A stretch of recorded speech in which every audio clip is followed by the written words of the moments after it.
Semua kita punya tantangan besar, masalah besar di depan. Ironinya Bapak Ibu, semakin hari semakin ke depan, semakin banyak dan semakin besar masalah saudara ke depan, nggak semakin kecil dia. Ya, namun ingatlah, apa modal Anda untuk berani memasuki pertandingan menghadapi masalah depan? Perhatikan ini baik-baik, seperti Daud.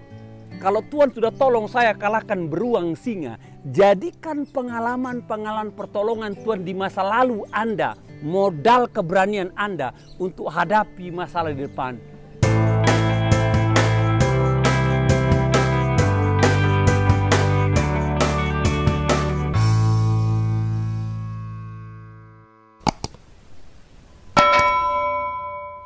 Shalom saudara, kita berjumpa kembali dalam acara Lebih Dari Pemenang. Sesuai dengan semboyan Lebih Dari Pemenang, kami berdoa kiranya kemenangan-kemenangan daripada Tuhan terjadi dalam hidup saudara, dalam keluarga saudara, dalam pekerjaan bisnis saudara, bahkan dalam kehidupan hal-hal yang saudara rindukan ke depan. Ya, saya akan bacakan satu dua ayat buat saudara.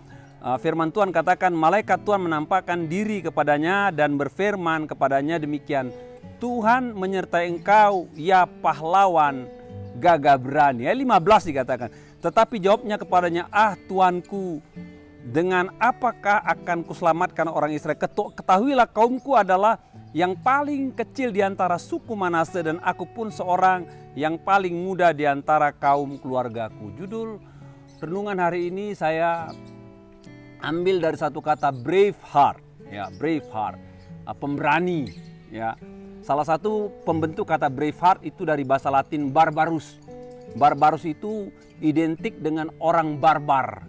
Saudara tahu orang barbar itu adalah orang yang berani dalam konotasi positif, ya. Jadi barbarus adalah sikap hati seorang pemberani, pengelana kemana saja tanpa rasa takut. Pernahkah saudara merasa diri masih muda, hijau, nggak punya pengalaman, dan karena kondisi itu Anda takut melangkah, nggak berani bergerak?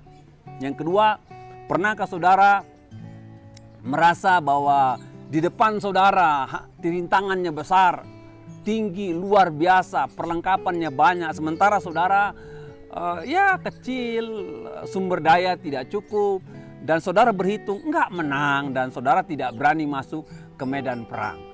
Ya, Bapak Ibu, saya akan menjelaskan firman Tuhan dari konsep keberanian dimiliki oleh orang-orang di Alkitab. Pertama, Gideon. Ya, pada zaman Gideon, orang Israel itu dijajah oleh bangsa Midian dan Amalek. Ya, dan mereka itu senantiasa dijarah. Setiap kali mereka panen, mereka dijarah. Ya, dan Gideon juga dalam konteks ini ketika didatangi oleh malaikat, dia sedang menggiling gandum bapaknya dengan sembunyi-sembunyi. Dengan kata ada sikap rasa takut didatangi orang Midian merampas mereka. Nah, tiba-tiba malaikat datang kepadanya dan menyalam dia, hai pahlawan yang gagah berani. Bapak Ibu, agak unik ya sapaan ini, dikatakan dia pahlawan. Karena yang saya tahu di mana-mana pahlawan itu sudah punya jam terbang. Kalau di Indonesia lucu lagi, pahlawan itu tunggu mati dulu. Dia udah perang mati, punya bintangnya, baru diberi kata gelar pahlawan. Si Gideon seorang anak muda, ya, sukunya terkecil dari suku Manase, dan dia orang paling muda, kurang diperhitungkan, tapi dikatakan oleh malaikat dia pahlawan dan gagah berani. Lalu Gideon menjawab, Tuanku, dikatakan kami dari suku Manase dan keluargaku klan paling kecil, dan saya orang paling muda, katanya. Saya orang paling muda. Gideon ingin mengatakan suku Manase tidak setelar suku Yehuda di mana raja-raja muncul nanti, ya. Dan keluarga kami dari klan yang kecil, nggak gitu banyak, nggak terpandang. Dan saya masih hijau, Pak. Saya belum punya track record, katanya. Tapi malaikat katakan engkau akan dipakai Tuhan untuk melepaskan Israel daripada cengkraman, genggaman, penjajahan daripada Midian. Dan untuk menanggapi itu Bapak Ibu, kebenaran yang saya lihat begini, ada kalanya Tuhan melihat potensi diri kita yang begitu besar, lebih hebat daripada kita menyadari kita punya potensi diri besar. Kadang-kadang orang lupa dia punya potensi, tapi Tuhan tidak lupa.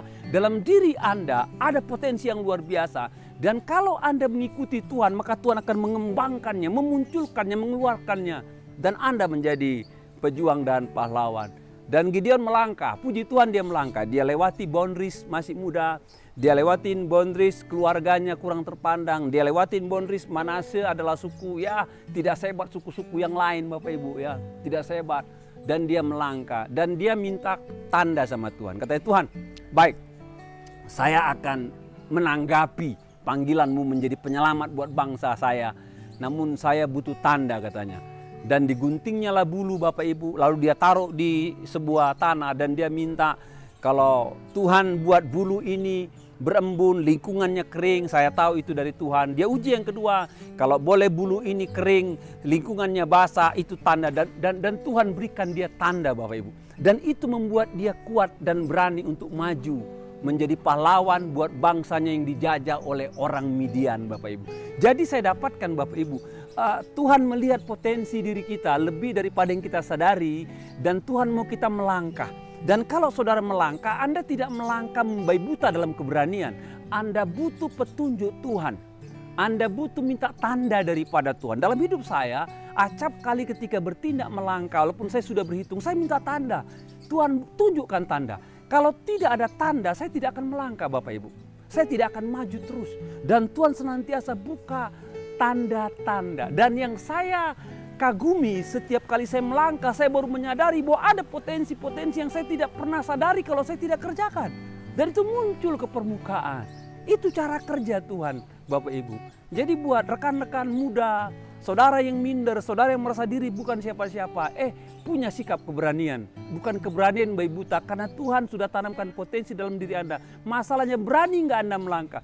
Dan ketika Anda melangkah, minta tanda daripada Tuhan. Dan ketika Anda minta tanda, Tuhan berikan tanda. Pasti Tuhan mau pakai Anda. Pasti Tuhan mau pakai Anda. Dan pasti Tuhan mau pakai Anda Bapak Ibu. Jadi milikilah keberanian dalam hati untuk melangkah.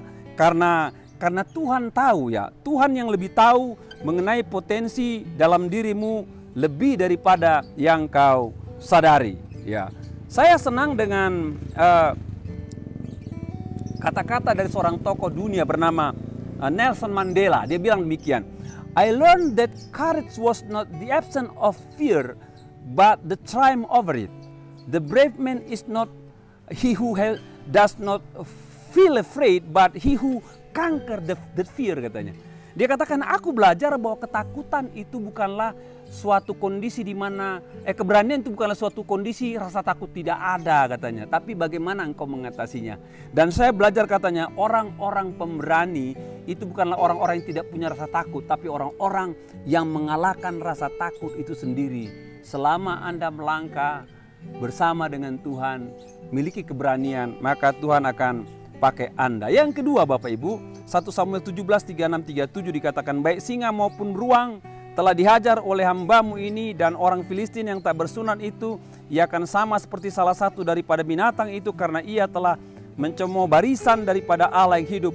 Pula kata Daud, Tuhan yang telah melepaskan aku dari cakar singa dan cakar beruang, dia juga akan melepaskan aku dari tangan orang Filistin itu. Kata Saul kepada Daud, pergilah, Tuhan menyertai engkau. Yang kedua, Daud. Waktu orang Israel berperang dengan orang Filistin, mereka sudah ada pada sisi bukit yang berhadapan. Di tengah-tengah ada tanah lembah datar. Goliat teriak-teriak kepada orang Filistin, menantang pahlawan Filistin, sampai Saul pun tidak berani datang menantang jenderal Filistin. Ya, cukup ironi Bapak Ibu ya. Dan ketika Daud disuruh Isai untuk mengantar nasi makan siang kepada kakak-kakaknya, dia mendengar Goliat teriak-teriak, dia bertanya kepada pasukan, masa nggak ada yang lawan? Dilaporkan kepada Saul. Saul tanya, track recordmu apa ingin melawan Saul katanya. Lalu kata Daud katakan, singa beruang telah ku kalahkan dengan pertolongan Tuhan. Kalau Tuhan sudah tolong aku mengalahkan beruang dan singa katanya, maka Tuhan akan sertai dan tolong saya mengalahkan orang Filistin itu. Badan Goliat itu 3 meteran kurang lebih ya. Badan Daud ya orang-orang biasa lah, 170, 180 kira-kira. Jadi ada perbedaan 1,5 ya posisi badan. Goliat itu sudah berpengalaman, punya perlengkapan baju zirah, ketopong, tameng, tombak, pedang luar biasa.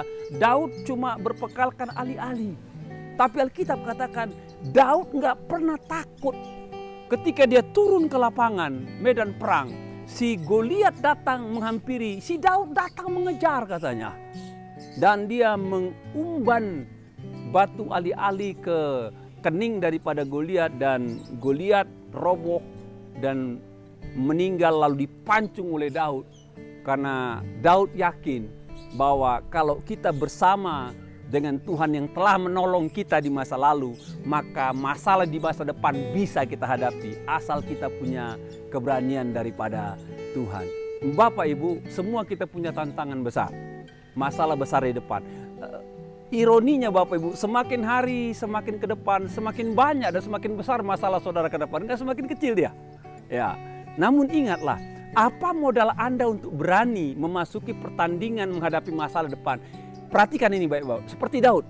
Kalau Tuhan sudah tolong saya kalahkan beruang singa, jadikan pengalaman-pengalaman pertolongan Tuhan di masa lalu Anda modal keberanian Anda untuk hadapi masalah di depan. Dan saya percaya kalau Anda ditolong Tuhan di masa lalu, sebesar apapun masalahmu di masa depan, pasti Tuhan tolong. Di sana letak keberanian kita. Tidak peduli seberapa hijau, seberapa muda Anda. Tidak peduli seberapa besar lawan, tantangan, rintangan depan Anda. Asal Anda bersama dengan Tuhan dan Tuhan menjadi jaminan keberanian penyertaan buat saudara. Melangkah saja, Tuhan akan sertai dan berikan kemenangan bagi saudara. Selamat memiliki hati yang berani bersama dengan Tuhan dan Anda pasti menjadi pemenang. Tuhan memberkati kita semua.